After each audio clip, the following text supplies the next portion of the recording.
guys, welcome back to the channel. నేను మీ Durga Prasad. Mad for each other episode 40 day 39 లో బాగా రివ్యూ మాట్లాడుకుందామా. నటరాజ్ మాస్టర్ గెలిస్తే ఒకలాగా ఓడిపోతే ఒకలాగా బిహేవ్ చేసే నటరాజ్ మాస్టర్ శ్రీముఖి కొంతమందికి అన్ఫేర్ చేసిందని నాకు అనిపించింది ఇక్కడ. అలాగే అంజలి పవన్ సేవింగ్ కోసం ఆడుకోవడాలు ఇవన్నీ డీటెయిల్డ్ గా మాట్లాడుకుందామా. మాట్లాడుకునే ముందు మీరు ఒక్కటి చేయండి మామ, ప్లీజ్ ఈ వీడియో లైక్ చేసి చూడండి. అలాగే ఛానల్ సబ్స్క్రైబ్ చేసుకొని మర్చిపోవద్దు.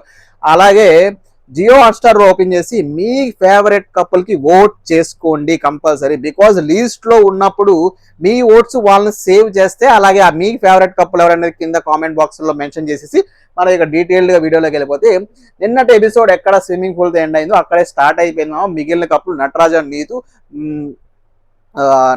నీతు, అభిజ్ఞ నామిర్, అలాగే మహేష్ అండ్ సాంద్ర, ఈ మూడు కపుల్కి ఆ స్విమ్మింగ్ పూల్ టాస్క్ పెట్టారు. ఈ మూడు కపుల్లో బాగా ఆడి ఇచ్చి పడేసింది అభిజ్ఞ. ఆమిర్ సూపర్ అనిపించారు. వెళ్ళారు 4 ఈజీగా. చాలా వాళ్ళ స్ట్రాటజీ కూడా బాగుంది. ఆమిర్ చాలా ఈజీగా చేసేసాడు. అలాగే ఆ అభిజ్ఞ కూడా చాలా ఈజీగా ఈత కొట్టింది. దాని స్ట్రాటజీస్ బాగా నచ్చాయి. చాలా ఈజీగా తెచ్చి 4 తెచ్చేసి 170 పాయింట్స్ తెచ్చారు మామ. నటరాజ్ అండ్ నీతు చాలా కష్టపడ్డారు, చాలా ఫ్లాస్ చేశారు. చాలా ఫ్లాస్ చేసినప్పటికీ చెయ్యలేదు. చీటర్లు అన్నారు. ఆ చీటర్ల గురించి మాట్లాడుకుందాం. ఇటువైపు మహేష్ అండ్ సాంద్ర, వాళ్ళకి వాటర్ ఫోబియా. ఫస్ట్ 3 వీక్స్ ఉన్నప్పుడు వాళ్ళకి 2 వాటర్ గేమ్స్ వచ్చాయి. ఇప్పుడు వాళ్ళ రకంగానే కూడా వాటర్ గేమ్స్ వచ్చాయి. బట్ పర్లేదు, బాగానే ఆడి 4th పొజిషన్కి వచ్చారు, విచ్ ఈస్ వెరీ గుడ్. అక్కడ పాయింట్స్ ఇంపార్టెంట్ కాదు, మైనస్ అయిపోతే ఎంత పాయింట్స్ తెచ్చామన్నది కాదు, ఆ పాయింట్స్ ఎలా నిలబెట్టుకునే అనేది ఆ గేమ్స్ మీకు టాస్క్. అది టఫ్ అయినప్పటికీ పాయింట్స్ తక్కువ తెచ్చినా దాన్ని నిలబెట్టుకోవడం ముఖ్యం. బికాజ్ మనం ఫ్లాస్ చేయడం వల్ల అవి మైనస్లో అయిపోయి మైనస్లోకి పడిపోతాం. ఓకేనా. సో అయితే ఇది అయిపోయిన తర్వాత శివ్ నటరాజ్ మాస్టర్కి మానిటర్ కదా. సో దాన్ని మాట్లాడుకునే ముందు ఇక్కడ నటరాజ్ మాస్టర్ మానిటర్ కదా, ఆయన 98 ఫ్లాస్ ఇచ్చారు. అందరు 98 మైనస్లు అయ్యాయి ఫైల్. సో అన్ని ఫైల్ అయినప్పుడు ఆయన ఒక్కసారిగా అటు ఇటు ఆలోచించి కూడా నువ్వు చీటర్. అరే ఏంది ఇప్పుడు, నువ్వు ఆయన నమ్మాడంట నటరాజ్ మాస్టర్. ఆయన నమ్మాడు కాబట్టి ఆ మొహమాటం మీద వదిలేసాడంట. మొహమాటం మీద వదిలేస్తే నేను గెలిపించేవాళ్ళ? అసలు నువ్వేం ఫ్లాస్ చేయలేదని చెప్పాలా? నటరాజ్ మాస్టర్ పైకి వెళ్ళేది నేను మహా అయితే 30 బిలో పడడం అంటే నువ్వు నాతో మాట్లాడొద్దు అంటాడు.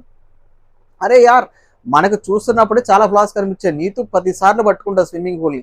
అలాగే ఇటు వచ్చేసి మన మహేష్ కూడా పట్టుకుంటాడు. అక్కడికి బాను అడుస్తాడు. బికాజ్ నిన్న ఎస్టర్డేలో జరిగింది ఏంటంటే, బాను ప్రతిసారి పట్టుకున్నప్పుడల్లా వెనక్కి పంపించేవాళ్ళు స్విమ్మింగ్ పూల్.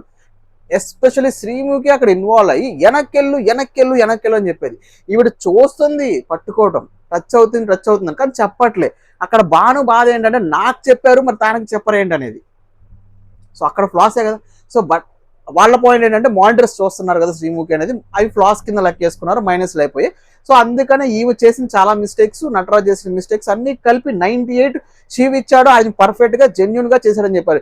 కాకపోతే ఇక్కడ ఏంటంటే నటరాజ్ అండ్ నీతు పాయింట్ ఏంటంటే, వీళ్ళు జెన్యున్గా చేయొద్దు, మేము గెలవాలి, మేము నమ్మాము, అందుకని మీరు మాకు తక్కువ ఇవ్వాలి. నీతు అనే వర్షన్ ఏంటంటే, అసలు నిన్ను ఒంటరిగా పెట్టుకోవడమే నువ్వు అక్కడే ఓడిపోయామంట. అరే యార్, మేము ఒంటరిగా పెట్టుకున్నారంటే మీరు ఎక్కువ చేసినా తక్కువ చెప్పాలేంటి? అంజలి పవన్కి ఎందుకు వెళ్ళాలి? నటరాజ్ మాస్టర్ మళ్ళీ అక్కడ ఫీల్ అవుతున్నాడు రూమ్కి వెళ్ళినప్పుడు. పవన్ గురు, నేను నెక్స్ట్ టైం నువ్వు వచ్చినా సరే నేను నీకు సపోర్ట్గా రాను, నీకు మాట. అరే ఏంటి ఇప్పుడు తను వచ్చేసి నీకు ఫేవర్ చేసేవాళ్ళ? నువ్వేం ఫ్లాస్ చేయలేదని చెప్పాలా? నాకు అర్థం కాలేదు నటరాజ్ మాస్టర్ నీతు వారి వర్షన్ ఏంటనేది. లిటరల్గా అర్థం కాలేదు మామ. వాళ్ళు ఏంటి, నువ్వు వచ్చి ఆడినా సరే అన్ఫేర్ చేయి, వేరే కప్పులకి మాకు ఎక్కువ పాయింట్స్ ఇచ్చే అని చెప్తున్నారు. అది ఎంత వరకు కరెక్ట్ మామ? మీలో ఎంతమందికి ఇది కరెక్ట్? నటరాజ్ మాస్టర్ ఇలా చెయ్యాలి, ఇలా చేసి మాకు ఫేవర్ చేస్తే బాగుండు అని ఫీల్ అవుతున్నాడు. అది అవతల వాళ్ళ నుంచి కోరుకుంటున్నారు, వాళ్ళు జెన్యున్గా ఆడినప్పటికీ. వీళ్ళు ఎంతమందికి ఇది వరస్ట్ బిహేవియర్ అనిపించింది? శివుని అలా అంటే ఎంతమందికి రాంగ్ అనిపించింది? ఆయన ఎంత జెన్యున్గా చేశాడు, అంత స్పోర్టివ్గా ఉంటారు. ఈ మధ్యలో నాకు అనిపించే కామెడీ ఏంటంటే, ప్రియాంక ఆమె ప్రతిదీ ఏంటంటే చిన్న పాయింట్. ఏంటి మాస్టర్, ఏమన్నారు మాస్టర్, చీటరా, అంతా పెద్ద మాట అంటారు మాస్టర్ అంటుంది. ఆవిడ సేమ్ డైలాగు ప్రతిదానికి చిన్నదానికి. బట్ అదే పడవ ఆవిడ చిన్నవాడికి పెద్దగా రియాక్ట్ అయ్యింది ప్రియాంక. మిగిలిదంతా వదిలేస్తా ఓడి పట్టుకుంటున్నాము. సో మొత్తానికి శివ్ అయితే హట్ అయ్యాడు. అది మనకి కరెక్ట్ అనిపిస్తుంది. నటరాజ్ మాస్టర్ బయటకు వచ్చేస్తాడు. ఓడిపోయాడు కదా, ఓడిపోయినప్పుడు బయటకు వచ్చేస్తాడు. దాన్ని ఆయన కవరప్ చేయడం కోసం లేదు, తర్వాత ఎక్స్ప్లెనేషన్ ఇచ్చాడు గేమ్ ఇప్పుడు ఎపిసోడ్ చివరిలో. తను బాధపడటం వల్ల నేను అలా ఇచ్చాను. నాకు ఇంగ్లీష్ వర్డ్ తెలియదు, దాన్ని ఏమంటారు అనేది, చీటింగ్ అనపోయి చీటర్ అనేసాను అని అంటాం. ఇక్కడ నీతు వర్షన్ ఏంటంటే, ఆమె గెలవాలి, పిల్లల కోసం ఆడుతుంది. ఆ ప్రెషర్ ఈయన తీసుకొని వేరే ఒక కప్పుల్ని నువ్వు చీటర్ అనకూడదు కదా. అలాగే నటరాజ్ మాస్టర్ నీతు సోఫా దగ్గర కూర్చొని ఒకసారి మాట్లాడుకుంటారు. అక్కడ మాట్లాడుకునేటప్పుడు నీతు మళ్ళీ బాధపడుతుంది, నాకు ఈ ప్యారడైజ్ ఏం వద్దమ్మా, కానీ నాకు పిల్లలు చూడాలి, దానికోసం అన్న గెలవాలనిపిస్తుందని ఆ మంచిగా కన్సర్న్ చెప్తుంది. అక్కడ కూడా నోటి ద్వారా అక్కడ కూడా డైలాగే నటరాజ్ మాస్టర్ ఏమని, మన అందరిలాగా అడుక్కోవసరం లేదు, మనకే అవసరం లేదు అడుక్కునేది ఏంది అంటే, దొంగిలించుకోవటం అడుక్కోవటం, ప్యారడైజ్ దానికోసం ఆడతారా? వాళ్ళు కష్టపడి ఆడి గెలుచుకున్నారు, మీరు ఆడి గెలుచుకోండి మీ వర్షం. అక్కడ కూడా నీతి పర అమ్మా వద్దరా బాబు, నీకు దండవరా బాబు, నువ్వు ఆ మాటలు పడకరా, లిట్టల్గా వర్షనది మా వద్దమ్మా, ఎందుకమ్మా మాటలు అందావిడ మన ఆ వినర్ ఫీలింగ్. అరే ఇంద్రా నీకు ఎన్నిసార్లు చెప్పిన ఈ డైలాగులు ఇంద్రా నాయన, చీటర్ అంటావు అదంటావు ఇదంటావు. ఆయనకి అది అలవాటు అయిపోయింది, లోలో ఉంటే ఒకలాగా హైలో ఉంటే ఒకలాగా.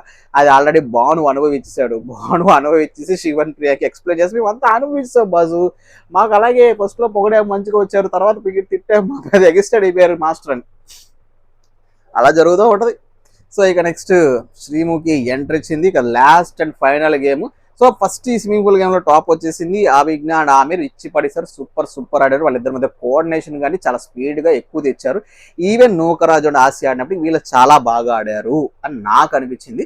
సో అందులో ఫస్ట్ వచ్చారు, సెకండ్ వచ్చేసారు నూకరాజు అండ్ ఆసియా, థర్డ్ వచ్చేసారు Anjali and Pawan, fourth Mahesh and Sandra, అలాగే మహేష్ అండ్ సాంద్ర, లాస్ట్ వచ్చేసి నటరాజ్ అండ్ నీతు. సో అక్కడ వాళ్ళు యాక్సెప్ట్ చేయలేదు, నుంచున్నారు అప్పటికి. కానీ సో అందులో ముగ్గురు ఎలిమినేట్ అయిపోతే అంజలి అండ్ పవన్ కళ్యాణ్ అండ్ వాసంతి, అలాగే నూకరాజ్ అండ్ ఆసియా, అభిజ్ఞ ఆమిర్. సో వీళ్ళు ముగ్గురు నెక్స్ట్ టాస్క్ ఆడాలి. అదేంటంటే పిరమిడ్ చేయాలి, love shape mad for each other అనే పిరమిడ్ చేయాలి థ్రెడ్ మీద. లైక్ మనకు తెలుసు కదా, తీగల మీద నడుచుకుంటూ వెళ్ళాలి ఇద్దరు కపుల్స్, మధ్యలో ఒక వైబ్రేటర్ పెట్టుంటారు, ఆ వైబ్రేటర్ మధ్యలో వైబ్రేషన్ ఇచ్చినప్పటికీ దాన్ని ముగ్గురు కప్పులు చాలా ఈజీగా ఫాస్ట్గా చేశారు, విచ్ ఈస్ వెరీ అప్రిషియేటబుల్. ఇక్కడ ఏంటంటే ఫస్ట్ ఎవరిని పంపించినా, సెకండ్ ఎవరు పంపించినా, అది ప్యారడైజ్లో మన సిద్ధు అండ్ సోనియాకి ఆప్షన్ ఇచ్చినప్పటికీ మిగిలిన 2 కప్పుల్ని లోపల పంపించారు, which is very good. Because అక్కడ ఫస్ట్ ఎవరు పంపించి సెకండ్ ఎవరు పంపించి అన్యాయము గేమ్ చూడటం కాకుండా స్విమ్మింగ్ పూల్ లాగా లోపల పంపించేస్తే ఫ్రెష్గా వచ్చి ఆడతారు, ఎవరి స్ట్రాటజీలు వాళ్ళు వేసుకొని, విచ్ ఈస్ గుడ్ అనిపించింది. సో 2 కప్పులు వెళ్ళిపోయారు. సో అభిజ్ఞ ఆమిర్ వీళ్ళు బాగా ఆడారు, చాలా పర్ఫెక్ట్గా చేశారు, చాలా ఫాస్ట్గా చేశారు అనిపించింది. ఇక్కడ కూడా వీళ్ళ కోఆర్డినేషన్ అంతా నాకు బాగా అనిపించింది. కాకపోతే ఇక్కడ నాకు అనిపించిన ఒక డిసప్పాయింట్మెంట్ ఏంటంటే చెప్తా, అభిజ్ఞ ఆమిర్ గేమ్ అయిపోయినప్పుడే అంత వెల్కమింగ్ లేదు మిగిలిన కప్పులందరికీ. వీళ్ళు ఇంకా కప్పుల్ని కలుపుకోవట్లేదేమో అనిపించింది. వాళ్ళు గేమ్ అయిపోగానే ఎవరు అప్రిషియేట్ అంత పెద్ద ఉత్సాహంతో, ఎగ్జైట్మెంట్తో, ఎంజాయ్తో మన వాళ్ళు గెలిచారని అంత అప్రిషియేషన్ అయితే నేను చూడలేదు, ఎస్పెషల్లీ నాకు కనిపించలేదు. Same next Nookaraj and Asia వచ్చారు, అదే విధంగా ఆడారు. వాళ్ళు ఆడగానే బాను ఎత్తుకున్నాడు, అందరూ కౌగులించుకున్నారు, ఓ ఓ ఓ అని అరిసేశారు. ఇది ఎక్కడ అన్ఫేర్? అభిజ్ఞాన మీరు కూడా బాగానే ఆడారు కదా, వాళ్ళకు కూడా అదే వెల్కమ్ ఇవ్వచ్చు కదా, వాళ్ళకు కూడా అదే ఎనర్జీ ఇవ్వచ్చు కదా, ఎందుకు ఇవ్వలేదు? సేమ్ కళ్యాణ్ వాసంతి వచ్చి ఆడారు, వాళ్ళు కూడా బాగానే ఆడారు ఒప్పుకుంటా, వాళ్ళకు కూడా అదే వెల్కమింగ్ ఇచ్చారు. ఈ 2 కప్పులకి ఇచ్చినప్పుడు వీళ్ళు కూడా మీతో పాటే ఉంటున్నారు కదా, అలా ఇచ్చుంటే బాగుండు. ఓట్లు అడిగే ముందు, నన్ను సేవ్ చేయండి అని అడిగే ముందు కప్పుల్ని వెల్కమింగ్ చేయడం కూడా కావాలి అనిపిస్తుంది నాకు అభిజ్ఞాన విషయంలో. బికాస్ హౌస్లోకి ఎంటర్ అయినప్పుడు ఆ విధి లేదు, అలాగే ఈ గేమ్ గెలిచినప్పుడు కూడా మిగిలిన కప్పుల దగ్గర అంత వెల్కమింగ్ లేదు అన్నట్టు నాకు అనిపించింది. సో మొత్తానికి అందరూ బాగా ఆడారు. టాప్ వచ్చేసి నూకరాజ్ అండి, మళ్ళీ సెకండ్ టైం ప్యారడైజ్ లో అడుగు పెట్టబోతున్నారు అనుకోండి. ఆ ఓడింగ్ బ్యాట్ని ఎలా ఉంటుందో మనకు తెలియదు, మనం ఆల్రెడీ అనాలిసిస్ చేసేసాం. లీస్ట్ 3 ఉండొచ్చు, లేదంటే డైరెక్ట్ ఆడియన్స్ ఓటింగ్ అయితే ఉండదు. జడ్జి చేసిన ఓట్ల ప్రకారం లీస్ట్ 3 ఉంటారు. ఆ లీస్ట్ 3లో ఆడియన్స్ ఓటింగ్ ఎవరికైతే తక్కువ వస్తే వాళ్ళు వెళ్ళిపోతారు. ఐ థింక్ ఆ గేమ్ ఆఫ్ ఎలిమినేషన్ తీసేస్తారు, లేదంటే ఆ గేమ్ ఆఫ్ ఎలిమినేషన్ ఇద్దరు వచ్చేసి ఆ ఇద్దరిలో ఒకరిని పంపించే ఛాన్సెస్ ఉంటాయి ఆడియన్స్ ఓటింగ్ త్రూ. ఇలా ఉంటుంది కదా. సో ఇక్కడ గేమ్ అయిపోయింది. ఇక గేమ్ అయిపోయిన తర్వాత ప్యారడైజ్లోకి వెళ్తారు, అలా ముచ్చట్లు మాట్లాడుకుంటారు ఎలా ఆడారు ఏంటి అనేది.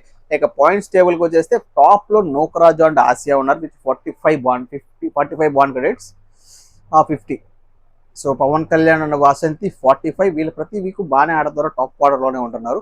థర్డ్ వచ్చేసి అభిజ్ఞ ఆమిర్ 40 బాండ్ క్రెడిట్స్తో ఉన్నారు.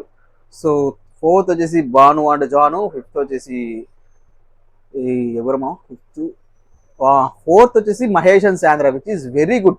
మహేష్ అండ్ శాంద్ర అయితే లిటరల్గా వాళ్ళు ఫస్ట్ 3 వీక్స్ డిజాస్టర్ పర్ఫార్మెన్స్ ఇచ్చారు. ఈసారి వాళ్ళకి 40 వచ్చిన ఎప్పుడు ఇటు ఉండేవాళ్ళు ఇటు రాగానే హ్యాపీగా ఫీల్ అయిపోతున్నారు.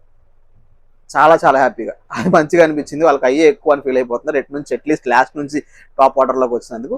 ఇక 5th Bhanu and Janu, 6th Nataraj and Neetu, and 7th Priyanka and Shiv, Siddhu and Sonia 10 బాన్ కంటే లీస్ట్ వచ్చేసి అంజలి అండ్ పవన్ తో లీస్ట్ వచ్చి సిద్ధు అండ్ సోనియాతో ఉన్నారు. సార్ అంజలి అండ్ పవన్ 10తో ఉన్నారు, 10 బాన్ కంటే బికాస్ లీస్ట్. సో ఇక్కడ ఇవి చూసిన తర్వాత అంజలి అండ్ పవన్ ప్లాన్ వేసేసారు మామ, ప్రతి ఒక్కరిని వెళ్ళి అడగటం. ఫస్ట్ వెళ్ళడం ఆమీర్ని అడిగారు. సి ఆల్రెడీ శివన్ ప్రియాంకకి ఛాన్స్ వచ్చింది. లాస్ట్ వీక్ లెగ్ రీజన్ వల్ల మనం సేవ్ చేసినప్పటికీ వాళ్ళు ఈ వీక్ కూడా అదే ఆర్డర్లో ఉన్నారు, కానీ మేము అలా కాదంట. అందుకని మమ్మల్ని చూసి మాకు ఓటేయండి. సి నాకు అక్కడ అర్థం కాదు, ఆయన లాస్ట్ వీక్ వెళ్ళి వచ్చారు, మీరు 2 సార్లు వెళ్ళొచ్చారని మీరే చెప్తున్నారు, ఇది 3వసారి వెళ్ళబోతున్నారు. ఇన్నిసార్లు వెళ్ళిన తర్వాత కూడా మీరు అదేం కంపారిజన్ నాకు అర్థం కాలే పవన్ గారు. మీలో ఎవరికైనా అర్థమైందమ్మా? ఈయన 2 సార్లు వెళ్ళలేదు, 3వసారి వెళ్ళబడుతున్నారు. Just Shivan Priyanka last time మాత్రమే వెళ్ళారు, అది అంటే ఛాన్స్ ఇచ్చారంటే గెలుచుకోలేదంటే, వీళ్ళంటే ఛాన్స్ ప్రూవ్ చేసేసారు. మీకు 2 సార్లు ఇచ్చారు, ప్రూవ్ చేసుకోలేదు, మూడోసారి ఇక వీళ్ళకి శివరు భయం అన్ని వచ్చేసింది. ఫస్ట్ ఆమెను అడిగారు, తర్వాత పవన్ కళ్యాణ్, వసంతిని, నటరాజన్, నాయకుని అందరిని అడగకుండా ఉన్నారు. మమ్మల్ని సేవ్ చేయండి వాళ్ళు ప్రాబిలిటీ వేసేసుకున్నారు. లిస్ట్లో మేము ఉంటాం మమ్మల్ని అందులో సేవ్ చేసేసేయండి. ఒకవేళ నటరాజన్ మాస్టర్ ఉన్నా ఉండరు వాళ్ళు, బికాస్ సిద్ధు అండ్ సరిగ్గా వీక్ సేఫ్ జోన్ కాబట్టి అంజలి అండ్ పవన్ ఇంకా ప్రియాంక శివులో ఉంటారు కాబట్టి వీళ్ళు అడుక్కోవడం మొదలెట్టారు. మోస్ట్లీ ఇక మెజారిటీ వచ్చేస్తుంది కాబట్టి వీళ్ళకి వచ్చేస్తుంది అని నేను అనుకోను, బికాస్ ఆడియన్స్ ఓటింగ్ ఉంటుంది. ఆడియన్స్ ఓటింగ్లో అంజలి అండ్ పవన్ వెళ్ళిపోతారని నా పెద్ద నమ్మకం అని నాకు అనిపిస్తుంది. అది మనం రేపు డీటెయిల్డ్గా మాట్లాడుకుందాం, ఓటింగ్ అనాలిసిస్ కూడా. సో అప్పుడు మాట్లాడుకుందాం ఎలా ఉంటుంది, ఏం జరిగింది, ఎవరు లీస్ట్ ప్రాబిలిటీ, ఎవరు వెళ్ళిపోయే ఛాన్సెస్ ఉంటుందని. సో ఈ డిస్కషన్ అని జరుగుతుంది నటరాజ్ మాస్టర్తో మాట్లాడేసాం. సో ఇది మామ ఇవాళ ఎపిసోడ్ అయితే ఎలా జరిగింది. చీటర్లు అన్నారు, అన్ఫేర్లు జరిగాయి.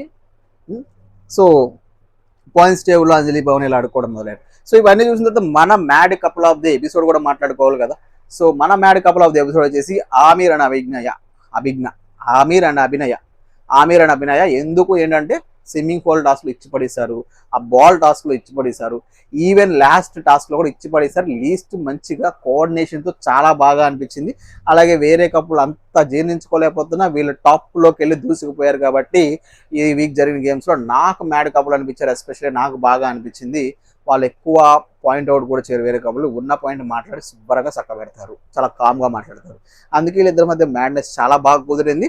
అందుకే నాకు మ్యాడ్ కప్పులు అనిపించారు. మరి మీ మ్యాడ్ కప్పులు కింద కామెంట్ చేయడమో, అలాగే వీడియో లైక్ చేసి ఛానల్ సబ్స్క్రైబ్ చేసుకున్నామో. మరి నెక్స్ట్ వీడియో కలుసుకుందాం నెక్స్ట్ వీడియోలో. అంటే దాన్ని ఉంటామో. బై టాటా.